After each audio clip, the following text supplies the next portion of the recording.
Dai, have you found yourself having a stressful day at work? Do you need a Momo Hinamori of your very own to stab? Who doesn't? Well then act now and you can get a Momo Hinamori for your very own for $9.99. Or watch this arc and you get to relive the stabbing again. It's a perfect ending. What is wrong with you people? I see it, comments. You all hate Momo. What's she do to you? Momo deserved it. She's just an idiot. A fucking stupid idiot. Anyway, where we last left off, because we're here with Aizen in the final thing of this arc. So it's 300 to 310, and oh, there's a lot to get through in these 11 eps. But Urahara appeared while Ichigo's fighting Gin, which means yes, during this we cut between two roles voiced by Doug Airholes. Surprisingly not as stupid as it sounds, though. So a lot of people didn't even notice he replaced Urahara. Speaking of which, yeah. So we'll just say this real quick. It turns out I wasn't remembering things wrong. I guess you weren't either. Yami's fight did wrap up off screen. I know you think it's a joke. Hey, I know you think it's true. I just, dude, I wanted to see Byakuya and Kenpachi work together against, which I know wasn't gonna happen. But I guess I was against each other. Yeah, I was thinking like, oh, he's Resurrection form now. He's a Spot Zero in his full release state. Now they're gonna have to take him seriously. No, I feel like I got dick teased with two of the coolest captains maybe having to fight together, but we didn't get that. I think that's the reason I'm most pissed at this. You were gonna get them fighting against each other while Yami with a distraction in the background. Judging from the dialogue that Kenpachi said after it was over, that's pretty much how it went. Yeah, I don't know. I feel like they tickled the balls a bit, man, but they didn't even work the shaft. Don't look at me like that. But anyways, so yeah, Yami after, you know, Resurrection getting a bitchin' filter, it doesn't matter. It'll happen off screen. It's what he would have wanted. He doesn't want you to see his shame. Anyway, but yeah, so I guess on to current shit. Aizen, mad at Urahara. Well, not really mad. He's like, I knew you'd show up because I predicted everything. This is all according to Keikaku. He attacked Urahara, but instead of hitting Urahara, he hit his portable gi guy. Which, speaking of Yami, he used during that fight against him all the way back. Now let's flash back to it. Where they redubbed Michael Lindsay as Doug Airholes during this, proving once again inconsistency. Sure. But it's yeah. what you wanted. They also redrew these flashbacks too, I think. Did they? I think they did. Yeah. But anyways. Also selective about doing that. Yeah. So this is both on Piero and Studiopolis being selective. Maybe they think because we're approaching the climax they can't be lazy and they should redraw shit now, I guess. But anyways, Urahara uses lots of new Kitos. He created his own spell. And upon it hitting Aizen and everything, Aizen's like, I see. But too bad for you. I have fully fused with the Hyogyoku, so now I, achieved a new form or something. He's about to look really, really silly. Yeah, so he fully fuses with the Hyogyoku, and because it's a shonen, this is the first of many transformations with Aizen. But they used to get more hilarious than the last. But yeah. Why? Yeah, yeah. People are mixed on these designs. Yeah, some people think they look cool. Others think they look real. His form designs look really silly. I mean, honestly, the first one isn't too far off from Token's butterfly form? No, from his first espada form, I guess you could call it. Oh, you mean I don't think that's more of a visor, because he's a Soul Reaper that holofies. At least that's what I'd consider it. Well, he gets on arm. Well, I guess you could say or skin tight armor that's all white like that, so it's very similar. Well, Eishin and Urahara are trying to work together. They're having trouble, and that's when Yoruichi arrives. And I love how Aizen... Did he see... You heard him, right? He sounded pissed. He's like, what? Yeah. Yoruichi? Like, what? Everyone else was like, yeah, I predicted you'd be here. About time he showed up, yeah. But Yoruichi all of a sudden 0 to pissed in a second. I guess it could be the line delivery from Kyle Aber, but still... Oh, and she's wearing bitchin' new armor that Urahara created that's supposed to withstand attacks from Arrancars. Yes, armor. It's just 2 gauntlets and 2... Well, yeah. How is it armor if it only covers your feet and hands? I don't know. But Aizen shatters one part of it with one of his attacks, and he just goes, you see that? With one swing, I destroyed one piece. If only that were true, Aizen. How unfortunate it is. That comment is going to make so many people mad. Is that what you wanted? Meanwhile, with Ichigo versus Gin, Ichigo finally decides to holofy against him. And uses the Getsuga Tensho. Oh, should mention, Ishin also uses a Getsuga against Aizen, proving he knows that technique too. Which just makes you question how Zanpakuto techniques work. Yeah, because it's not really explained here.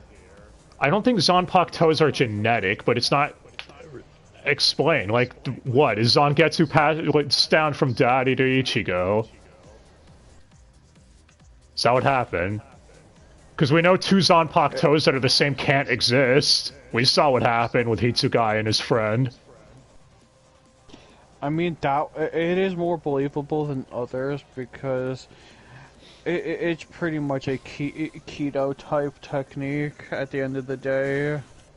Yeah. But yeah, so Ichigo holofies against Gin, does a Getsuga, almost takes out Gin. Gin's like, that was close. But you still suck, Ichigo. Aw, that's so sad. And he basically manipulates Ichigo by calling him a pussy, saying, you're not ready to fight Aizen, you're too frightened. You don't think you can defeat him. I don't want to let Aizen fight such a baby. Just go listen to MCR in the corner, emo. That's what he said, word for word. Definitely. Don't check me on that. It's true. Meanwhile, yes, don't check him at all. Rangiku is somewhat recovered, and she's rushing towards Gin because, you know, the people think they're shipped or something, or want them to be. You people, you. And Izuru tries stopping her, but his injuries force him to pass out. Because he healed everyone else, but didn't heal himself, I guess. No one was able to heal him. He came down with a sudden case of suck. Which, honestly, means that we didn't really get Izuru interacting with Gin that much. Oh, I'm a little disappointed in that. It's only his fucking lieutenant. Yeah, doesn't matter. Anyway, so after Gin's done calling Ichigo a pussy, saying that, oh, Aizen's gonna kill everyone, especially your friends, family, etc., if you don't perk up and actually want to fight back. But that's fine, I guess. Look, Isshin, Urahara, and Yoruichi are all getting pwned by him. They can't do anything.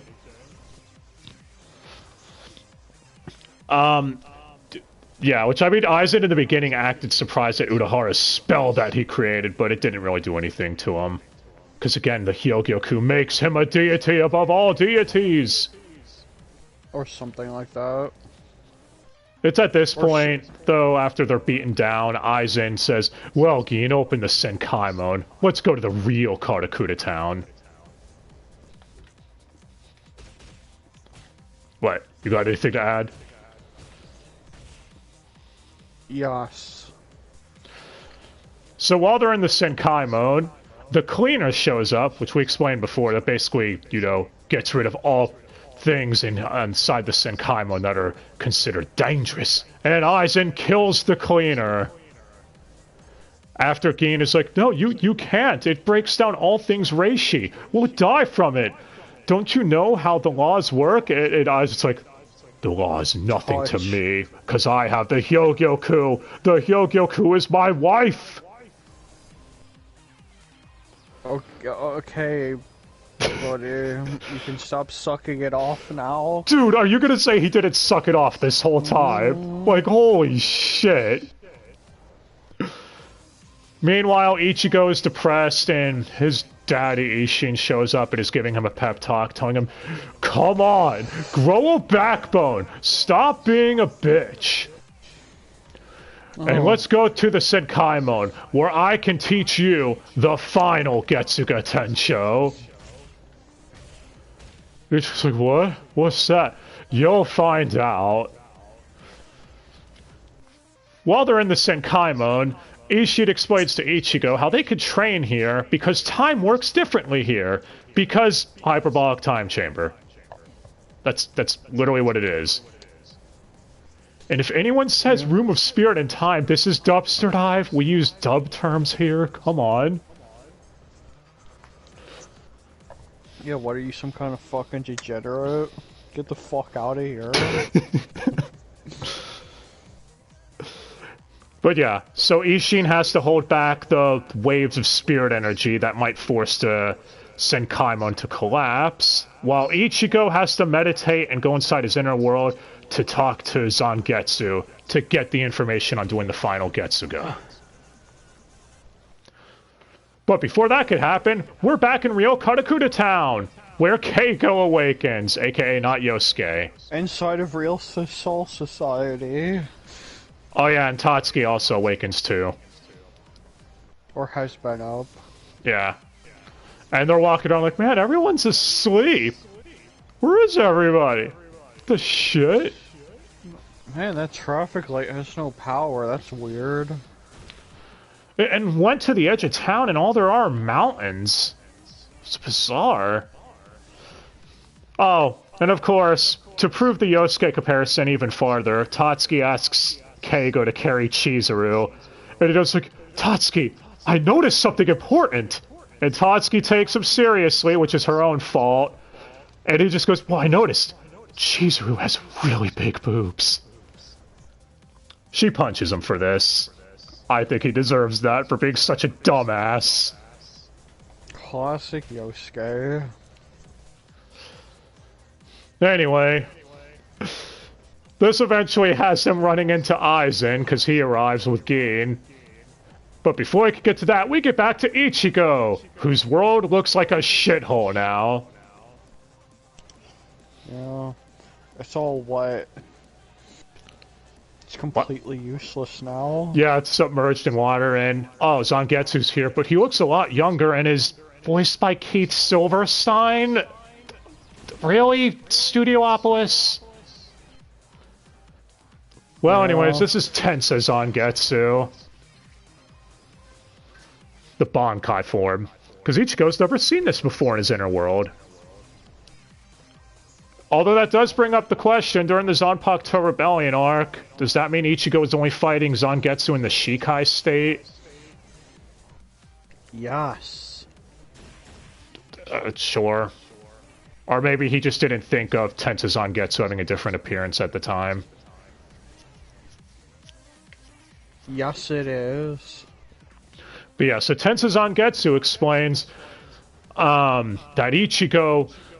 Does he still want to fight? Ichigo's like, of course. Well then, I'm not giving you the Tensa Zangetsu. I will fight you till I have it. Also, why does my world look like a shithole?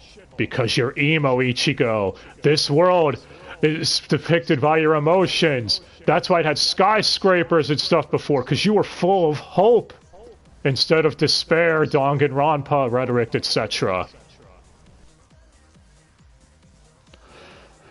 And then he says, I will pull out the source of your despair, and Hollow Ichigo is here now?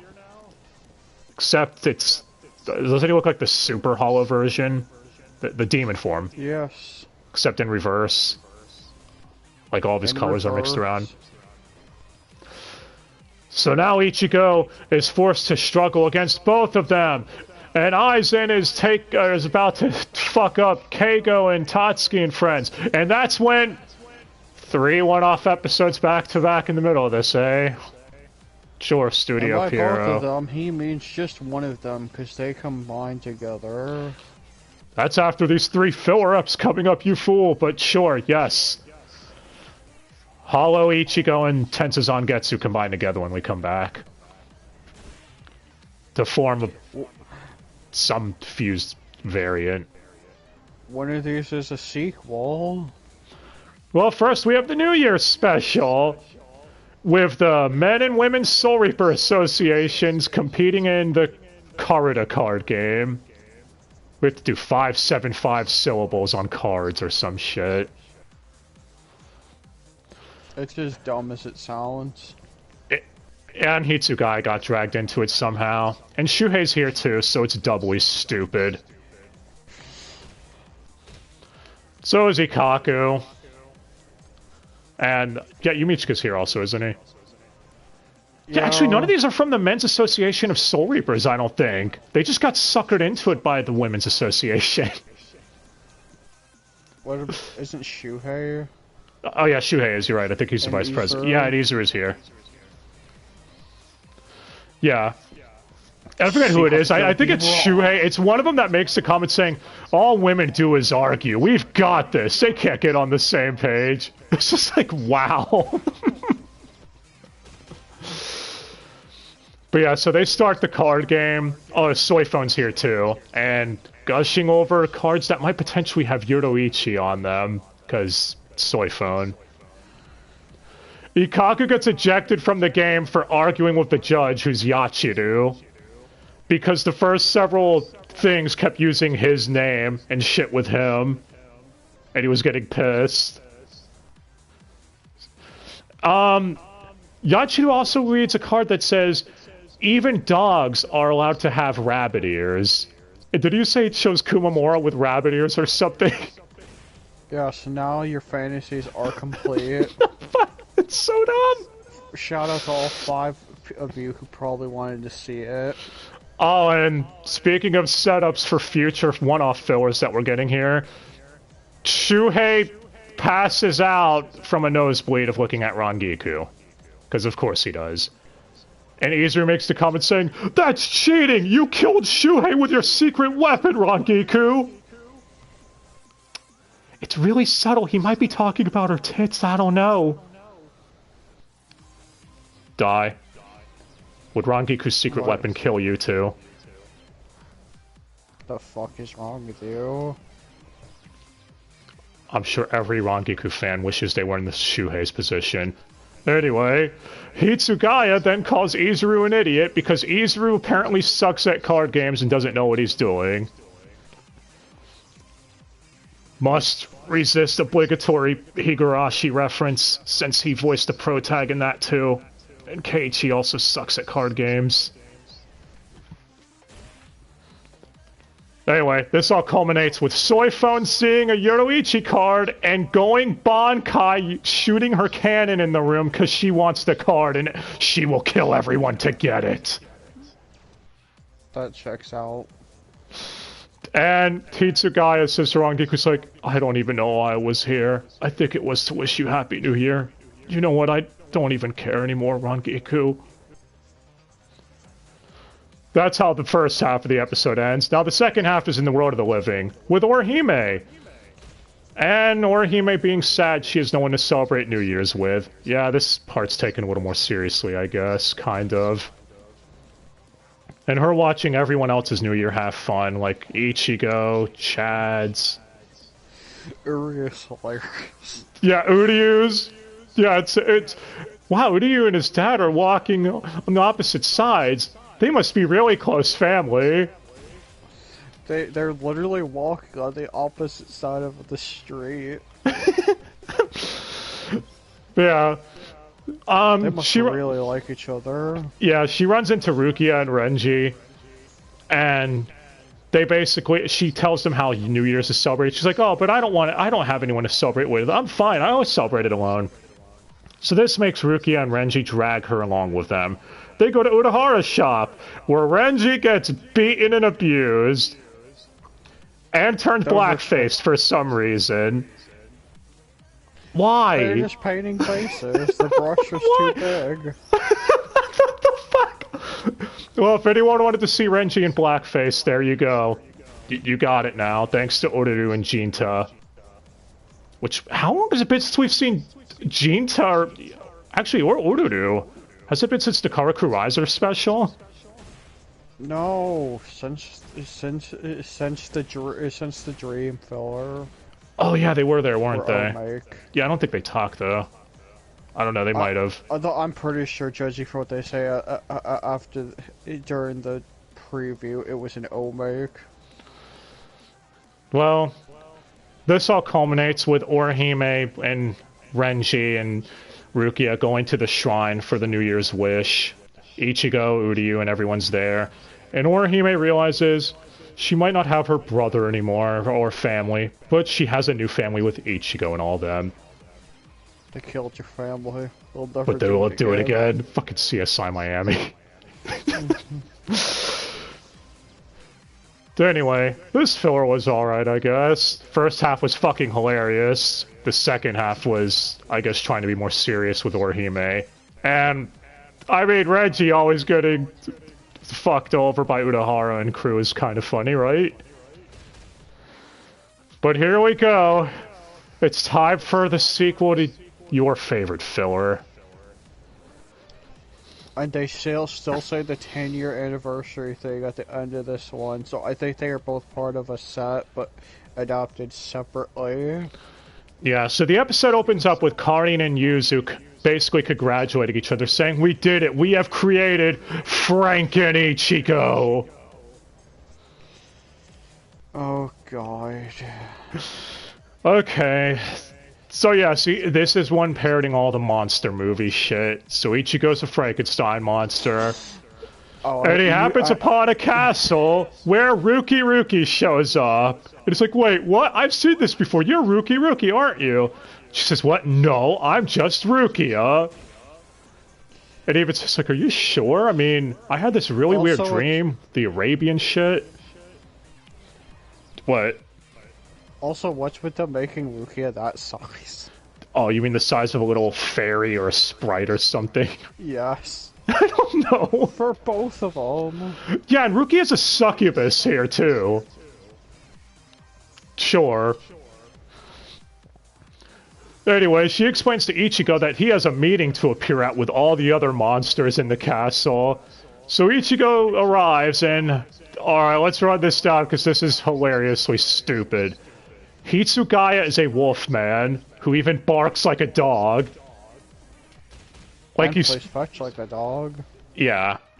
Uryu is a vamp Quincy. And, oh my god, he has one of the most really screwed up lines here. So he's a malnourished vampire because he refuses to drink blood. And Ichigo is like, aren't you going to drink blood? And Uryu goes, no! Because blood is the same color as a Soul Reaper's soul ribbon. And I refuse to drink anything that color. And that he takes pride in the color white because he's a Quincy. This just makes so much sense. You know, the Quincy's are based on Germans, sure, but did you really have to make more parallels? Fucking Nazis of all things? Yes. Did they really have to? Anyway, moving on from that stupidity. Rangiku's a witch. Orihime's a pumpkin ghost? You know what? Sure. Renji, this is one that's hilarious. So people think he's a mummy. And he says, no, you idiots, I'm a pirate. I sailed the 7 seas looking for treasure, but then I eventually lost to Team Seaweed with their captain, Byakuya. Well, it's voiced by Byakuya, but it's from when he was dressed like seaweed during that part of the arc. I mean, that part of the episode. Oh my god. Yeah, so Renji's a mummy pirate, I guess. But yeah, so they tell Ichigo that the monster hunters are coming to retrieve the snow crystal and steal it. And that with the snow crystal, with its power, he could turn all monsters back into their original forms, i.e. humans. So Ichigo concocts a plan to steal the snow crystal when the hunters arrive. And the hunters are Ishin and Ryukin, or Uryu's dad, if you don't remember his name. And they are the last of the hunters. Sure. Also, Momo's here too as a furry maid. That's an interesting attire. Too bad it's wasted on Momo. Yeah. Hopefully she gets stabbed this episode. What, would you not want to see Hiyori in a furry maid outfit? Anyways, we gotta stay focused. Why you getting me sidetracked? It's okay, guys. You can tell him how little taste he has in the comments. Well, we get Ichigo versus his daddy here, and it's dumb, but this is the closest we're probably getting to that. We also get Uryu versus his dad, and I love the line here where Ryukin makes a comment saying, "I bet you think my maximum is 1,200 arrows, just like yours, son. But in actuality, my maximum is 1,201. And Uryu shouts, "It can't be!"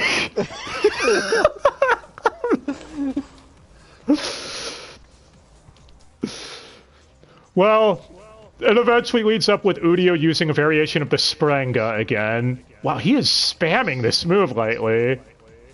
To take down Ishin and Ryukin. But the hunters, it turns out, survived, saying that attack was weak. So Ichigo and all of them run into the room with the snow crystal. Or where it's presumed to be hidden. And they're like, shit, we gotta fight again. There's nothing else we could do.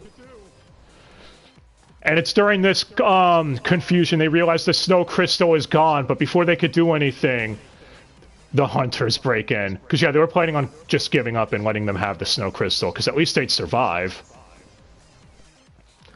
But upon seeing the bonds of friendship of them all standing together, Ishin and Ryukin are like, oh, this is boring. We don't feel like doing this anymore. There's no snow crystal. We're out. It's just them being tsundere, though, because they're happy their sons made friends. And this is where the dream gets really fucking weird and raises so many questions. So Ichigo asks where the snow crystal was, and that's when Rukia reveals she was the snow crystal the whole time. And that it's impossible for Ichigo to wake up because this isn't even Ichigo's dream. Ichigo said, like, what? And then suddenly Ichigo transforms into Kumamura? What the fuck? And he went, and Kumamura wakes up and it's like, what a weird dream. How? I have so many questions! Is it the fact that he had a dream that was a sequel to someone else's dream? Yeah, or the fact that he doesn't even know half those people that well. Now, Hitsugaya and Rangiku I get, because he knows the dynamic between them. Everyone's seen it. Same with Byakuya and Renji's rivalry, if you want to call it that. But Uryu, does he even know thing one about him? That apparently he likes white stuff. Die. Come on, we're not talking about semen here. What the fuck is wrong with you? Okay, anyway though, this filler was fucking hilarious. I'd be more mad at the one-off fillers if they weren't this damn funny, but no, these last couple were kind of great. And this one's technically an well, I'm pretty sure it's an Omake, judging from, they say, 10-year anniversary, blah, blah, blah, again. Well, next, we have a Shuhei and Rangiku filler. And what did they do to Shuhei in this filler, man? I mean, it's hilarious, but I still want to know why. Well, they gave him a personality, apparently. That's how he acts off-duty. Yeah, so the Men's Soul Reaper Association, this one's the legit Men's Soul Reaper Association, for reals this time. They're out drinking, and Shuhei tells Izuru about how he helps the Women's Soul Reaper Association because they ask, and he just wants to be nice. And Izuru's like, "You're a beta, man. You're an idiot. They're using you. You're just a... You're a bitch, man. Come on, wake up. They don't really give a damn about you." And Shuhei takes offense. It's like, "No, they all give a damn about me. Especially Rangiku." Yeah, we know who Shuhei wants to beta for. Anyway, cut to Hitsugaya ordering Rangiku, Shuhei, and Isane. Yes, Hitsugaya and Shuhei are here talking again. To look into disappearances going on in the Rukon district. And... again. Yeah. We also get an ad voice here, voiced by Ben Diskin. That's nice. Right? Sure. Well, Shuhei, of course, was traveling along with Rangiku, because Isane has to stay behind, prepping the Squad 4 med crew, in case people were injured after the disappearances or some shit. I don't know. Whatever. Point is, she's behind them while Shuhei and Rangiku are way up ahead. Shuhei's having inner monologue like, "Damn, me and Rangiku are alone. I wonder if she sees me in that way." So, before this could get out of hand, though, they arrive at an inn, where the innkeeper is voiced by Wendy Lee, son of a bitch, Studiopolis. This is why you're never gonna see Ben Diskin again. What? We just saw him, though. Exactly. It's the last time. Watch him voice the main villain of the next arc or something. Oh, I hope so. And as long as it's not fucking Travis or Keith again. Okay, so, yeah, they arrive at an inn. Rangiku is telling Shuhei to keep his guard up, and Shuhei is thinking to himself, "Oh, is Rangiku jealous because the innkeeper might be into me? I mean, I don't blame her. I am quite a prize after all." Literally words he says. Yeah. This is your Shuhei, everybody. Yeah, and Rangiku's like, "I'm gonna go take a bath. By the way, if you peek on me, I'll kill you." And Shuhei's like, "Wait, is she serious?" And Rangiku then says, "Hey, Shuhei, you want to come join me in the bath?"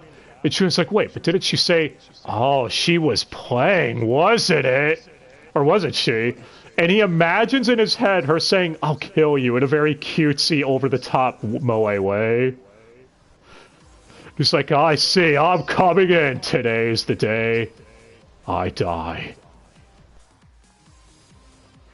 And upon opening the door, Rangiku was using it as a setup to bait out the hollow that was here at the end, making people have disappearances, which the hollow was Wendy Lee! Hold your shock. And it's a female hollow making male growl noises? Why? They're probably just lazy. This is one of those weird hermaphrodite hollows, isn't it? The divine hermaphrodite. Stop referencing Castlevania, damn you. Anyway, Shuhei cuts off the hollow's arm, add it to the counter. And... yeah. Obviously, they end up killing the hollow. Rangiku tells Shuhei, she's like, "You're very reliable, Shuhei." And he's like, "Are you sure? Because it seems like you were just using me. You baited me with that whole bath thing. I feel cheated." She goes, no, you're the most reliable guy I could count on. And of course, this immediately wins Shuhei over, and he's like, yeah, I guess I am pretty cool, aren't I? That's his animality.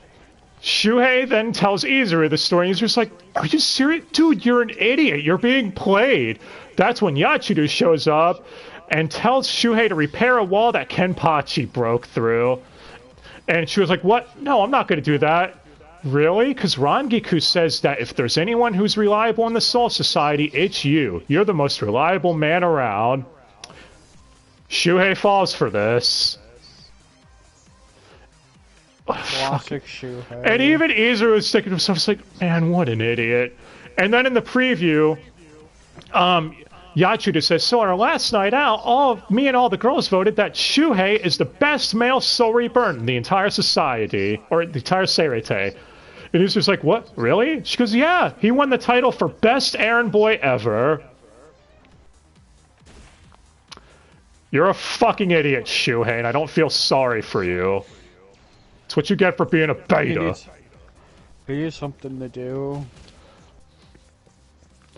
Anyway. Now we're back to canon stuff. Like, fuck. So yeah, Super Hollow Ichigo and Tentazon Getsu fuse as they prepare to fight Ichigo. Meanwhile, back in Soul Society land, before Aizen can kill Tatsuki, Chizuru, Keigo, Don Kanonji shows up and attacks Aizen. And just from his staff touching Aizen, it turns to dust. Oh, I'm sorry, according to Don Kanonji, it's a cane. Why would you correct someone on that? Doesn't staff sound cooler? What? Yes. But yeah. Before Isaac could kill Don Kanonji, after Isaac's like, you're an idiot. Just being around me, you're going to die. Rangiku shows up to save him, saying she made it in time, that the idiots need to run away. Tatsuki realizes her uniform's similar to Ichigo's, so she must be a friend of his. Weird. So, yeah, they all retreat, while Gin says, Aizen, let me take care of this, and he rushes Rangiku away from Aizen's ears. As Aizen's like, huh, that's weird. He's always so amusing. So, Rangiku has a conversation with Gin saying, why did you betray Izuru? He trusted you the most. And Gin's like, it sounds like you're asking, why did I betray you? You know, Rangiku, you're such a pain. Stab. And Rangiku is dead, air quotes. For real, I mean, serious? Gin said he killed her to Aizen, so he must be telling the truth. Yeah, after all, who can you trust if not an ass clown? Well, Keigo and his ends up stealing Kurumadani, or Afro Man's sword, because he found them lying on the ground over there. Just remember, Afro Man is a Soul Reaper and is knocked out, yet Keigo and a group of normal humans are awake before him. That's fucking sad. Anyway, they end up running into Mizuito and Chizuru, who's now awake. And, yeah, they're all trying to run from Aizen. Mizuito's like, don't worry, guys. I got stun guns. These'll definitely work. I got other things, too. And Aizen is stalking them like it's a fucking horror flick. Yeah. Which Aizen even admits he's doing this out of boredom because he needs to wait for Ichigo to arrive because he wants to test out his godly power against a worthy adversary. So, he's just doing this to kill time. That's when Afro Man arrives before Aizen can murk everybody to get his sword back. And he uses it on Aizen. It's like, alright everyone, time to run away like a bitch! And, yeah, we explained what his sword did in the Hellverse movie. Creates concrete or whatever. Is that what it does? Just makes concrete go over you. It surrounds the it makes a fissure go through the ground and surrounds them with debris. Rocks and shit. Did you say debris? Debris. Why the fuck is the word debris spelled that way? Actually, why is the word spelled or said Wednesday when it's pronounced or it was spelled Wednesday? People are weird making up spellings for words. Anyway, that's when H.A. Maru appears, and that's when he tells Aizen, "Oh, don't worry, I killed her." And I was like, "Yeah, I can't sense her spirit pressure anymore." "You did kill her, didn't you?" And Gein says, "So what are you going to do to them?" Aizen says he's going to kill Keigo and everyone and hang their bodies outside Karakura town for Ichigo to see when he arrives. So wow, that's kind of dark and fucked up, man. And yeah, Gein says, "Don't worry, I've got this. I'll take care of them." He then betrays Aizen. Face turn, motherfucker. And Gein explains that the one weakness of the Kyoka Suigetsu, or Aizen's bullshit Zanpakuto, is it doesn't affect anyone who just so happens to be touching the sword. And Gein was right near him, so... Touch. Yeah, didn't Gein take the Hyogyoku from him too? I mean, he... Yeah, because he stabbed him through the heart. Well, he takes it out of the air from where it was, because that's how damaged he was afterwards. Yeah, he explains the real way his Bankai works. When his Bankai retracts, a small piece of his blade is left in the air, but perceived as dust. So when he stabbed Aizen through the heart with it, he left that piece of his blade in Aizen's heart, and when it's left inside a being, it spreads a fast-spreading poison that destroys and breaks down cells. Yeah, Gein's Bankai's also kind of OP, depending on who it went up against. And, yeah. Gein, of course, like, I did it. I did it. I had to be on your side for decades to get your trust. And I did it all for her. I guess Rangiku isn't dead, and Gein really did love her the whole time, Dai. Can you believe it? No way. But it's a shonen, so of course, we can't end this without an epic fight, which means Aizen survived because Hyogyoku bullshit. That's the best way to describe it. Now it's time to laugh. Okay, so Aizen now transforms into... the fuck did die? A butterfly. He has butterfly wings now. He said earlier the chrysalis state of my transformation is almost complete. I guess this is what he meant. And he mentions, even though the Hyogyoku is not a part of my body because you're holding it right now, it still recognizes me as its master and kept me alive. I guess implying Gein waited too long to act, that if Gein had done this tactic much sooner before Aizen had fully fused with the Hyogyoku, probably would have killed him. Yeah, but he was constantly staring at the thing. Oh yeah, because Aizen was in love. Lonely. Aizen rips off Gein's arm, by the way. Added to the counter. Oh. And we get Gein's backstory, where he joins the Soul Reaper Academy in order to get stronger to protect Rangiku, because he loves her. And that's why he wanted to join Aizen, to get Aizen's trust, because he knew if he didn't kill Aizen, Aizen would destroy Rangiku. You know, kind of wish we got more on this, because again, much like with Tos and Kumamura's backstory, it's a really interesting plot thread, but fortunately we're only getting it here. And, yeah. It's at this point, before Gein can finally die, Ichigo arrives, with the metal version of #1 playing from the Hellverse movie. Also, Ichigo's a lot taller with long hair now, too. Because he trained for 2,000 hours with Zangetsu inside his mind, which roughly translates to what, like 3 or 4 months? Something like that. They said 3.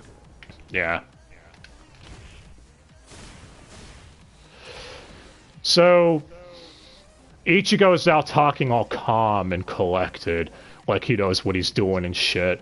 Basically the full state of enlightenment that the Japanese love doing so much. Kind of like Ultra Instinct, except Ichigo will actually talk. I guess. Kind of like Ultra Instinct, but not boring. There it is. I knew you were gonna say something.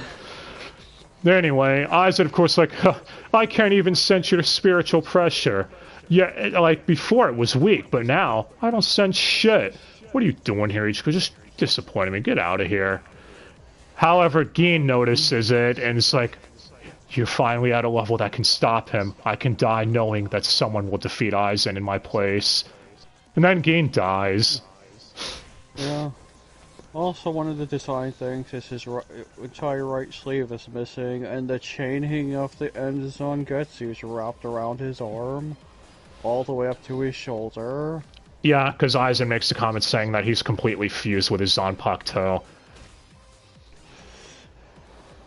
And, yeah, Ichigo's senses, he's like, okay, Karin and Yuzu are alright, all my friends are fine. Tatsuki, Keigo, and all them see Ichigo in this thing, like, wow, is that Ichigo? Holy shit! Surprised face! Ichigo then says to Aizen, let's do this somewhere else. And Aizen's like, oh, you're so weak, I shouldn't listen to you. And Ichigo punches Aizen, making him go flying. He doesn't punch him, he just grabs him by the face and drags him off. Oh, is that what he does? I thought he knocked him away. Well, he slams his head down onto the ground, and then they fly away. Yeah, that's when Aizen presumes, like, I see. You discarded your spiritual pressure. You traded it away for superior physical strength. Well, it's not gonna help you. You're still fucked. Aizen attacks Ichigo, and it... yeah... this fight is mostly one-sided. Ichigo ends up grabbing, learn to talk. Grabbing Aizen's sword with one hand. And Aizen's completely shocked and stunned by this. That's when Aizen unleashes his ultimate attack, the Hado 90, with a full incantation. Unless you're watching the recap. Yeah, or the recap's like, this is a full incantation, but it was the shortened form in the recap. Which, what does this Hado do? We saw him do it once, but it was the short version way back. Because he said it rips through space and time with how powerful it is. It covers him in a square and stuff. What, Ichigo? Oh, yeah, I see. So it's square the shape of evil? Square the shape of broken, because it didn't work anyways. Yeah. And Aizen is thinking to himself, like, wait a minute. No, impossible. The only people that could perceive my spiritual pressure if I lower it down to their level so they could finally perceive it. But I can't perceive Ichigo's, which... does that mean he's at a much higher level than even I? No, I am above Soul Reapers and humans. I am a wrestling god. And that's when Aizen says, huh, I guess I need to evolve even further. And he becomes a super butterfly. And this is real final form. And...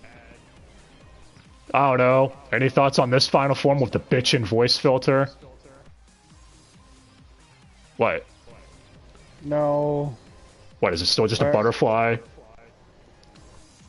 The fuck's the difference between this form and the other one, then? Well, you see, it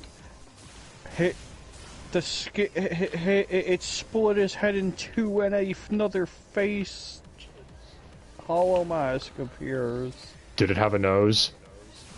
No. Oh, then that doesn't sound like a face. Die. Anyway, In this form, Aizen could finally start doing some damage to Ichigo, but that's when we get a flashback of Ichigo's training with Zangetsu. And, yeah.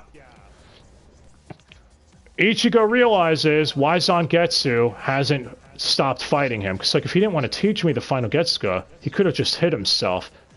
But yet he keeps asking if I'm going to fight him. Ichigo realizes the way to learn the final Getsuga is to accept Zangetsu and get stabbed by it. Much like Dante getting stabbed by his own sword repeatedly to unlock his true power. What, how many times Dante been stabbed by Rebellion? We make this joke all the time. All the time. That's how he unlocked Devil Trigger in DMC3. Come on. Anyway. Yeah. Zangetsu then explains, just because you want to protect those people, like I said throughout this fight, doesn't mean I want to. The only thing I want to protect is you, Ichigo. But if you use this final Getsuga, you'll lose all of your abilities, so I won't be able to protect you anymore. And Zangetsu is crying. Because he realizes now he can no longer protect Ichigo. I'd make a joke, but this is honestly a powerful scene and well performed. If it wasn't for Keith being here again. It's like we said during the Hellverse movie. Travis probably would be the MVP of that dub. I think he is, honestly, for that movie. We're just so tired of hearing him in this fucking show. Jokes aside, it's a good scene. This is when Ichigo then tells Aizen it's time for the final Getsuga. And yeah. He does it, and what's the difference? Okay, so what's this Getsuga look like? Is it black? What color is it? Who did who? What? I mean, yeah, it's black. Just like the hollow Getsuga. Goes on and on. Ichigo now can barely stand afterwards, feeling his spiritual pressure leaving him. Aizen is still standing, and he's like, my Zanpakuto is fading away. This means the Hyogyoku realizes I no longer need a Zanpakuto. I win, Ichigo, for I have evolved even foot. Wait a minute, what's going on? And that's when Urahara appears, explaining that he'd used a sealing Kido that was hidden inside another Kido that he had attacked Aizen with earlier. Sure. Okay. Let's just roll with it at this point. And that because of that, Aizen... Oh yeah, the spell Urahara used on him earlier, basically now describe it here, I guess, is it would trap your spiritual pressure inside your body so it would fry you from the inside, but again, it didn't work. It seems like he hid the sealing Kido inside of that one. No. Oh, so it wasn't that one that he hid it in? Inside of the other one. The one that he blasted at him. Oh, okay. You mean the one that actually did nothing? They even showed the scene. Okay. Yeah, I was wondering which one it was. I thought it was that one. I was confoozled there for a second, but whatever. So we hit a Kido inside a Kido. Gotta make room for the Kido stuff. Yes. And I was like, no, you can't seal me away. I have the power of the Hyogyoku. Hyogyoku, what's wrong? Why are you rejecting me?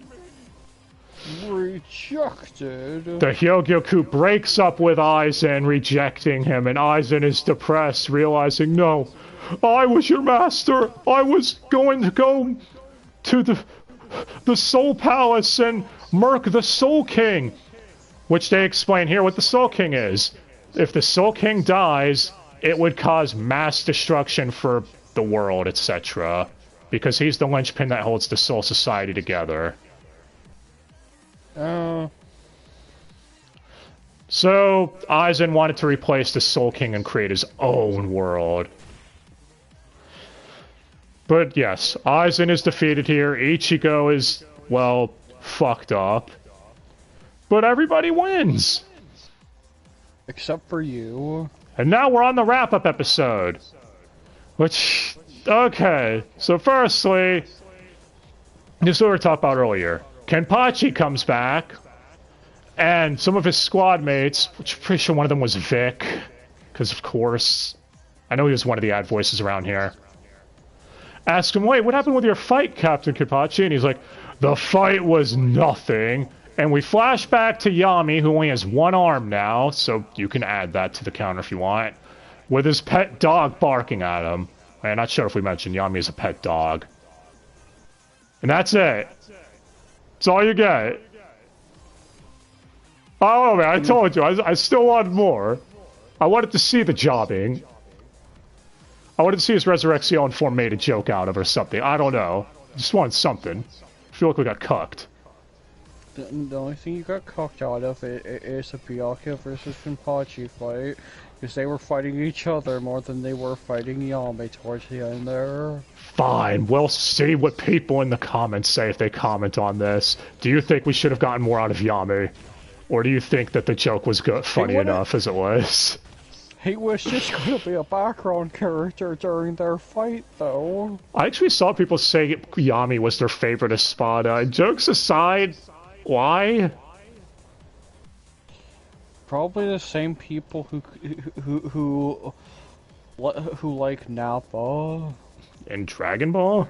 Well, I mean, those people like Nappa probably because of Team 4-Star. I mean, like, people who legit like him without the TFS reason.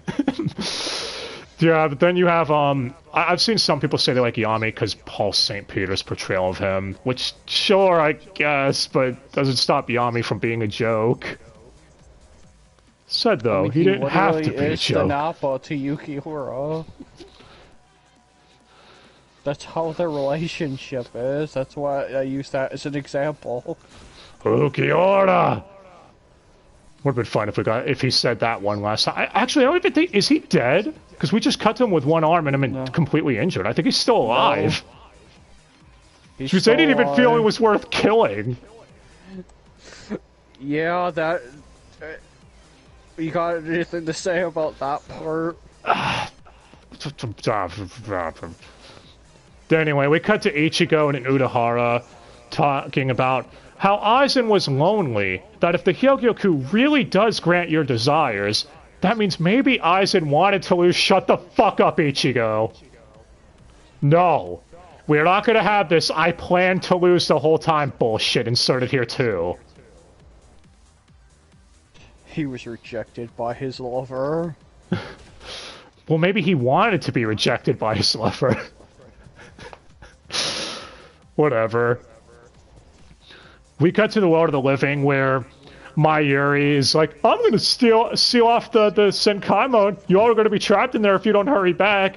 And Squad 12 are trying to hold back. No, don't do it. They're still trying to heal everyone. They're not back yet. And Unohana's healing all the visors. She healed Best Girl Hiyori, right, Dai? It's okay if you like being wrong sometimes. Yeah, and Shinji's like, just because you healed us, don't think that makes us friends or anything. At least that's probably what Hiyori would say. Shut the fuck up, Shinji. No one likes you. Hell, people like Yami more than you. Probably. Actually, here's a question, Dai. Who's more of a joke? Shinji or Yami? Let's have them fight each other and find out. I mean, Shinji Zanpakuto realistically would fuck over Yami because Yami's an idiot. But yeah, so after that scene, we cut to Central 46 with Aizen's hearing. And at first, like, you're sentenced to 18,800 years. And Aizen stickers, it goes, huh, you think you have the right to judge me? I'm far above you. This is amusing to me. What? For that back talk, now it's 20,000 years. Just, that's it, 20k. Udahara explained earlier that because the Hyogyoku's influence on Aizen, Aizen could potentially be immortal. So if that's true, like if the Hyogyoku decides to one day love Aizen again or something, Aizen will just in 20,000 years break out and do the same shit again. Why not put him to death? They've executed people in the Soul Society for way less. What? Because he's immortal. Possibly. Okay, then seal him away forever. One of the people even says, one of the background voices, like, I say we seal him away forever. That's what y'all should have done. But no, they give him 20k. 20,000 years. Oh. Yeah, that reminds me, speaking of which, the Senkaimon, that was one thing Ishin did explain to Ichigo, that the cleaner will be restored eventually, and that it's there to keep unwanted shit out of the Senkaimon so people don't reside there too long. That Soul Society would punish people by exiling them there, so the cleaner would kill them anyways. What's the point of exiling them if you just are going to kill them anyways by the cleaner or yourself? I don't get that. Either way, we've seen Soul Society do this in the first Bleach movie. You know, those antags' motivation was really stupid. Yeah, Cardia, dude. I mean, it was Troy Baker. I don't even remember that guy's name. Was it Ganryu? Something like that. Someone will correct me, I'm sure. It's anyway. Their name is Who Gives a Fuck? Well, either way, so yeah, that's Aizen's sentence. We cut to the captain's meeting, I guess, where Yamamoto, who only has one arm, by the way, so you can add that if you want. He lost an arm because of the... We don't know if it's severed or if it's just too burnt to function. Yeah, so who knows. He's yelling at some of the captains because of their coats, and they're all like, "What? Come on, these coats are cheap, we'll just replace our own." That is not the point! Ichimaru, where are you? They're not cheap. Ichimaru, I need you! Oh, and they also explain Momo's recovering. So you all don't have to worry, she survived the stabbing again somehow. I'm starting to think she's immortal. How much shit has she survived? Maybe she has the Hyogyoku. Being stabbed twice in the exact same spot. Well, yeah, so she's recovering. Hitsugaya is training, thinking that he needs to get more powerful for the next threat that'll eventually show up. Rangiku is thinking back on Ichimaru, saying, you didn't even leave me a keepsake. That's just like you. You know, maybe I loved you too. She's lamenting the fact she lost her ship. Meanwhile, Ichigo is talking to Rukia and everyone when he passes out. And he wakes up 10 days later. Sounds like me on a Friday night. Sounds like you every night. Yeah. Wait, what? That doesn't make sense. So you're saying every night I just wake up 10 days later? How does that work? Yes. And I'm the drunk one. Anyway.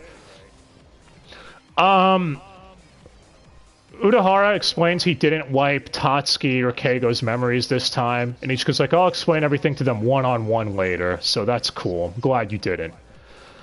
When he awakens, though, Rukia says Urahara told them everything. That first, Ichigo would pass out and revert back to his original state before he trained in the Senkai mode. So now he's shorter again, and his hair is short too. Sure, alright. And that eventually he will pass out a second time, and it'll be way more painful. And that when he wakes up, he will lose all of his spiritual pressure. It could be tomorrow, could be a week, a month, or even a year. You know what I sense? A plot point for an upcoming filler arc! Whoa. That's exactly what they do too, by the way. I know you're going to say spoilers, but come on. We have 30 episodes of filler coming up. You know we have a filler arc. If it's any consolation, the filler arc is probably better than the canon we're going to get. Well... Oh, yeah, God. So... They all, like, Ichigo says, thank you, everyone. It's fine. I'm glad it happened this way. And I will always remember how good this felt. What? Anyway, Ichigo's like, it's alright, guys. Let's go home. So him, Uryu, and Chad is back too, because, you know, sure, Chad's relevant. He matters too, right, guys? Just smile and nod. They all agree to return to Katakuta Town in Arrancar arc, and... Okay. First, dispelling the misconception that Bleach was supposed to end here. No, it wasn't. Kubo himself admitted there was way more story he still wanted to tell. Also, you can notice all the unused Bankais like Shunsui's, Urahara's. I mean, he mentioned plot threads with squads... Fuck Shinji. But yeah, the Soul King and Squad Zero plot thread he set up... Like, yeah, there was too much story to tell to properly end Bleach here. I suppose you could, but there were still unanswered questions. Well, if you would know what you know now, it probably would have been a better place to end it. You mean because the anime went on hiatus for 10 years? And we ended it with the best. We're not there yet, Dai. Getting ahead of yourself. But alright, so anyways, the Aizen fight. Some people consider it underwhelming AF. And I could kind of see that. The fight's barely over an episode long. I don't know, it does feel like this was all the build-up for this? Aizen getting pwned the fuck out of? I guess maybe they were going for the whole cathartic thing, like, oh, Aizen owned everybody, no one could touch him, but now it's the shoes on the other foot. Looks like the foot's on the other shoe. So I guess I see both sides of the argument. Some think the fight should have been longer and more drawn out like a typical DBZ shonen fight. Others are happy that Ichigo finally got an easy win over Aizen, with how much Aizen dicked with him and everything. Well, you see, Aizen gave him the fingers, and he caught his sword the same way. Yeah. So you could tell they were definitely going for symbolism there and all that shit. Did they really have to make Aizen say, I planned everything, though? It was just for the lead-up of Ichigo saying, what's the matter? Something happened in front of you that you couldn't comprehend, that you didn't plan on, and it shocks you that much? Just for that delivery, or, you know, it seems like that's the only reason he made Aizen plan everything. All he had to do is just make Ichigo... All he had to do was just make Ichigo say... just take out the stop planning everything bullshit and have Ichigo say, what's the matter? You're always so calm and composed. This was enough to frustrate you? You'd probably get the same effect. No, he planned everything. He's a genius. Yeah, and Ichigo theorizing, well, maybe Aizen wanted to lose because he was lonely and, you know, the Hyokyoku gave him his desire of losing. That's what he wanted deep down. Just, no. Stop. Stop with this Aizen planned everything bullshit. I know we're harping on that a lot, but honestly, that was just a dumb plot point. It didn't need to be here. You just don't understand the eye. And yeah, honestly, with the Yami thing, it does feel like... Because you notice how Kid Pot's like it was a nothing fight, and then they just flash back to one panel or whatever, one screen. It feels like he had Yami go Resurrection and might have planned to do something with him, and then completely forgot until the very end. It's like, oh shit, I already defeated Aizen. Oh, people want to know what happened to Yami. I see it in the fan mail. Shit. What do I do? Make him the joke that he's always been. I mean, you can already tell that he has a history of forgetting certain things. Hey, Dai, what happened to Nell and Pesce and Don DeChaka? Who? What happened to the, Privalona Spada that Chad was fighting that Unohana said they healed up? You know, Greg Eagles, the one he voiced. What about Eagles? Yeah. See what we mean? There's a lot of that. He gets like this a lot. What? What? I don't even get what that means. Exactly. You forgot what it means. That doesn't... whatever. No, but... Well, we complain and are harping. This is still a really good arc, I feel. It was fun. Aizen planning everything was dumb as fuck, and yeah, there are issues, but it's not enough to ruin the whole experience. Ending like that had to do with, oh, I made Aizen too strong. Oops, I accidentally overtuned Ichigo. Yeah. Whoops, looks like the foot is on the other shoe. I mean, hey, at least for a technique called Final, at least it actually accomplishes something. You mean unlike the Final Flash? The Final Spam is more like it, am I right? I know, so it's like, how dare you? No, I actually like the Final Flash. Cool move, but it doesn't mean it has a good success rate. Name. Yeah. But, get it off topic. Yeah, like, we also didn't explain Ishii knowing the Getsuga Tensho. Again, that's what we mean by other plot threads that were left. And Ishi's past as a Soul Reaper.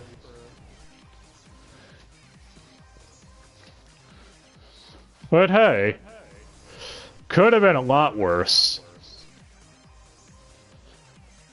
Yeah.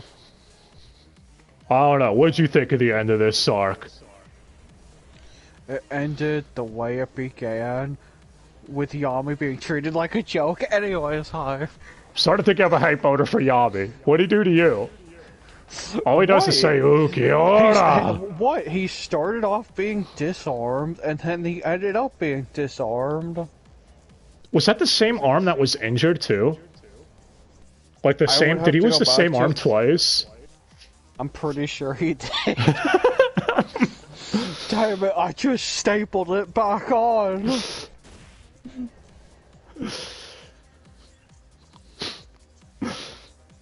But yeah. But in that sense, it ended and began the same way. I guess you're right. And I mean, the arc began with Grand Fisher, who's also Paul St. Peter, so you could technically say Yami, and ended with that. See, it all began and ended with him. That's a lot of fish. What? Oh, okay. Nah. As far as the dub goes, still Susan Goldish.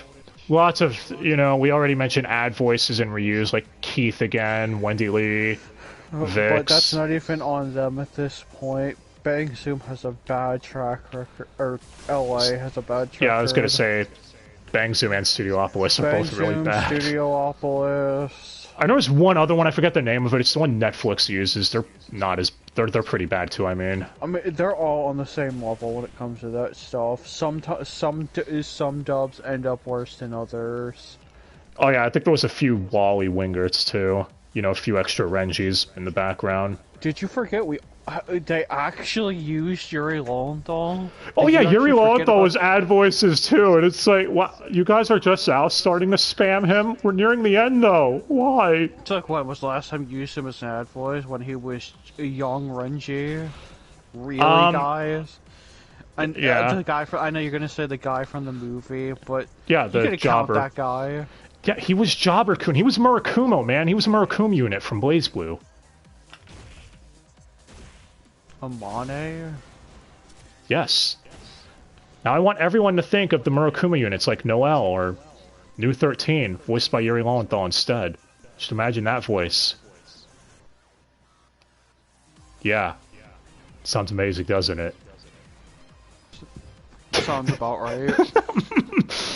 Anyway. Yeah, without this going on, endless rant. Like I said, had problems with this arc, obviously. Not gonna ignore it. But despite that, this is still a really enjoyable arc. Too strong, then in turn ended up making Ichigo too strong as the parallel. Yeah, so which...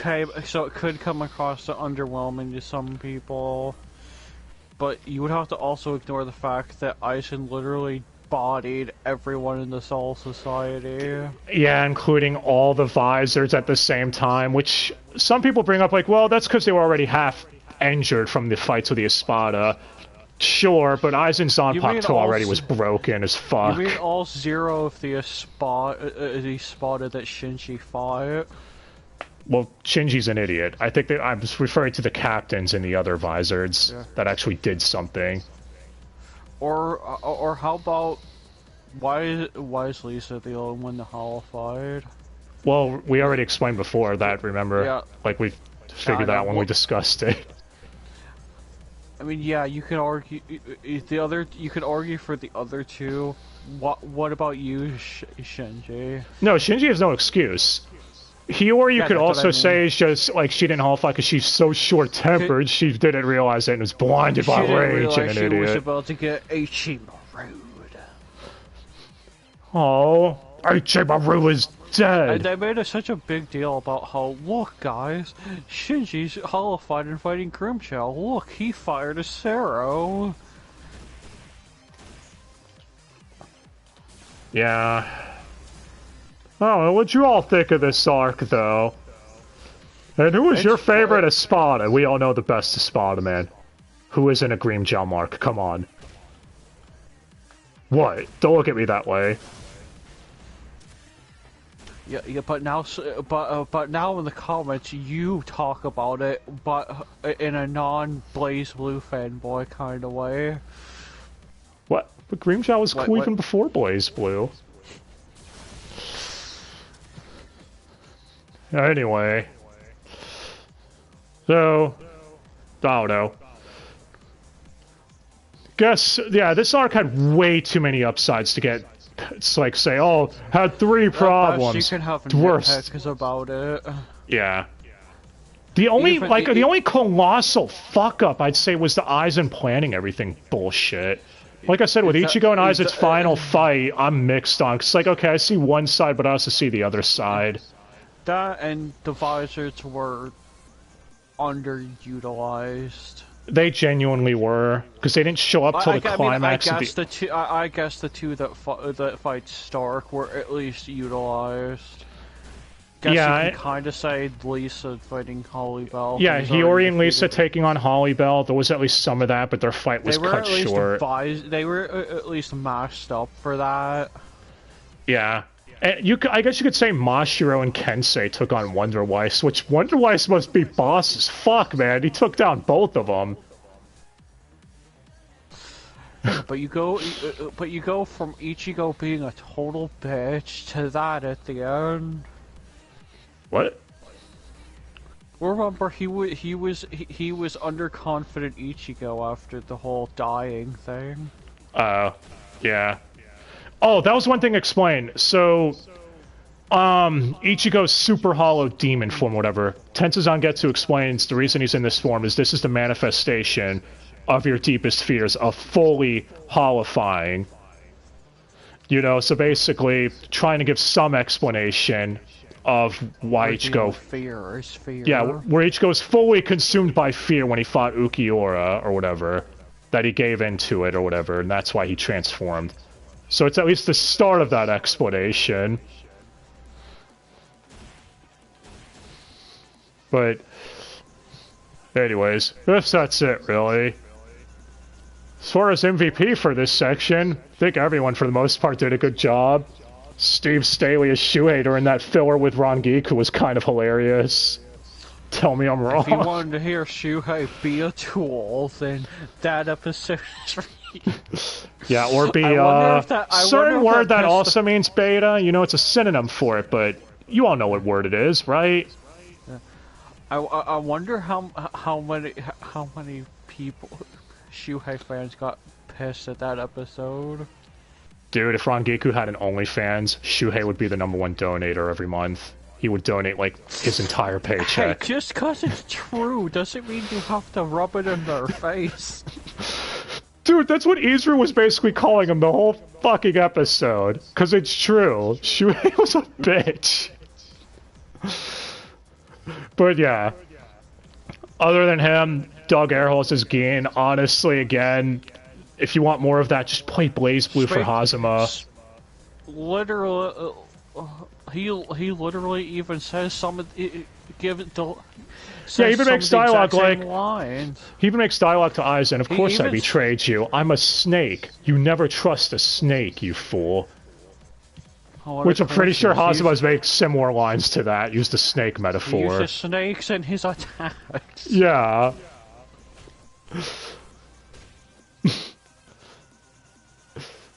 I don't know. I always love it when Doug Airhole's voice is, I guess, a heel character like this, because he always brings the best performance for it. Let's not forget how many times he says, "Oh my." Now, is that just him imitating Decay, or what? Well, like we said with Blaze Blue, Hazuma says it too. Yeah, Kyle Aber did really good as Aizen. Schmidt's Kyle Aber, he always does good, even though he's in everything. At the time saying it was one of his first times playing a villain. Yeah, I believe so. At the very least, you could say a main villain like that. Oh yeah, speaking of other characters, what the hell happened to Ganju? Huh? Where's Ganju at? I mean, Hanataro showed up in the final episode, and Hanataro even made a joke. He's like, well, yeah, I was out for most of the final battle, but hey, I'm here now, I'm healed. Go back to Australia. Yeah, like, they couldn't use Spike more. They only used him for, like, 2 other people. He's been an ad voice here and there. Yeah, and he was, D-Roy, one of Grimmjow's Frazione, and that's it. He was also Gollum? No, I thought that was Brian. Oh. Yeah. Oh, yeah. Yeah, that was Brian Beacock. Cock. What? I'm never not gonna laugh at that name. Mr. Maturity. Someone else who's not used as up. Okay, now we're just getting nitpicky about ad voices. Yeah, like we said, for the most part, the dub was to be expected with the constant reuse. Like, oh my god, okay, if we're gonna talk about the entire Arrancar from start to finish, right, episode 110 all the way to now, last 200 episodes, for fuck's sake, what was with all the Travises? That is what I am going to complain about, because holy shit. And spoiler alert, guys, we're gonna keep complaining about it. We're not even done with Travis. We'll give you that as a teaser, I guess, for coming up. And we're saving the worst one for last. But yeah, like, holy shit. And again, like, even during the Zanpakuto arc, Kyorimaru, as we brought up during Diamond Dust, was Patrick Seitz, which, yeah, he's getting up there too. But in the Zanpakuto arc, like, okay, Patrick Seitz is already Kenpachi. We gotta swap him out with someone else. So, Travis, we haven't used you this arc. Like, that was your first choice, guys? Really? As far as all the Espadas, well, obviously all of them were well performed, even though Keith was Espada 1 and we've heard him a lot. Keith did a great job as Stark. They were so proud of the Yukiura fight, they used it twice. Oh, you mean during Hellverse? Yeah. Alright. And, yeah, Aizen... I guess for the last nitpick, they went back to using the Bount Arc OST towards the end there. Yeah, and they didn't even use the remakes of it from the Hellverse movie, which they used it once. Yeah, they started using it during Aizen's final form, like during the climax, last couple of episodes. And then they just like, huh, I guess it's time for us to use the songs composed for the movies. Yeah, Cometh the Hour, which we mentioned before from Hellverse, or Stand Up Be Strong. They started using those where it's like, about fucking time. Those are some of the best songs on the soundtrack. Last time you used Stand Up Be Strong was when Aizen murked everyone. Yeah. And then before that, it was when, I think it was during the Zanpakuto Rebellion arc, during Ichigo's fight with Muramasa. So, yeah, those songs weren't you. But honestly, again, just nitpicks. Aizen, as far as a villain goes, I think he made a good antag. Because you don't need, like, a complicated backstory to make a good villain. Some people are just dicks for the sake of being dicks. I still say that I played everything thing. It was a huge misstep. It was. You didn't need that to make him a compelling villain. You already had him strong enough by literally having the most broken Zanpakuto. Yeah, and he was already had the Hyogyoku thing in planned state. Like, he was planning to get the Hyogyoku for a century. That's all you needed. We saw that, too. It's believable. Because it's like the Pendulum Arc set that up. It's like, okay, so Aizen was planning everything this far back. We see it. But then the Ichigo, I planned everything for you, because I wanted a strong opponent. No, that's fucking stupid. You didn't need that part. But otherwise, yeah, Aizen was still a good villain. The antags I still think were really strong this arc. Too bad Tosin and Gin didn't get more focus. I feel they honestly could have done a lot more with them before they got murked. You know, with their backstories, and Gin didn't even interact with Izuru, man. That's all I'm saying. Like, he barely did. Yeah, you already my future grievance with that one. But now we're just talking on what could have been over like 20 minutes ago. I know. This is the final part of the Aizen arc, so... Yeah. Coming up next, though, is... Stupid filler. Well, some of it is. The other bit's the start of a filler arc, so coming up's the beginning of what some people call the Clone Army arc. As dumb as that name sounds, this arc I don't remember being too bad. And we're gonna start it off with a riser. Oh yeah, Kartaku Riser is coming up next. I'm glad I forgot that it was coming back. I told you before, I hoped it did. Unfortunately, the next episode preview gave it away. But okay, so next time is going to be 311 to 327. So, guess we'll see all then. And man, the Arrancar saga was long. It was so long. They better not bring back the final season of Bleach, but we're wrapping it up in 50 episodes, because that's not enough. It's really not. The final arc's long as fuck in the manga. But that's a tangent for another day. Anyway, let us know what you all thought of the whole Aizen arc and everything. If you want tangents, just wait till after this clone arc is over. You're teasing it off. They'll see. But anyways... Thank you all again so much for watching.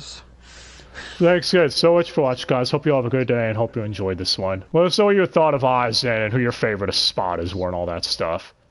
And if you want your very own Momohina Mori to get stabbed or something, because you all are cruel, cruel monsters. What is wrong with you?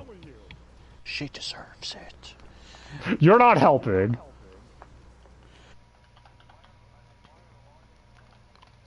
Oh, you mean Grimmjow's their favorite Espada? Because Grimmjow is a best girl. I know what I said. He's a beautiful panther. A beautiful panther, damn it! And then there's gonna be those weirdos, like you said, who are gonna say, "Y'all, man." I mean, Ukiura is gonna be up there too. I also really like Baragon after the second watch through, mainly because Michael McConaughey's portrayal of him was really fucking good. Because he brought out the ham. Yeah. Like, Baragon was really cool. If you're gonna be over the top, be over the top. And we all know he's really a Espada one, but Aizen wanted to be a dick to him. Come on, guys. But alright. Oh, you're only a Espada too. Fuck you. Second place is first loser, bitch. Oh, let's see for my other dick move today. Tosin. Yes, Master Aizen. Go to the monitor room and watch the cameras. What? You heard me. I'm on a roll today.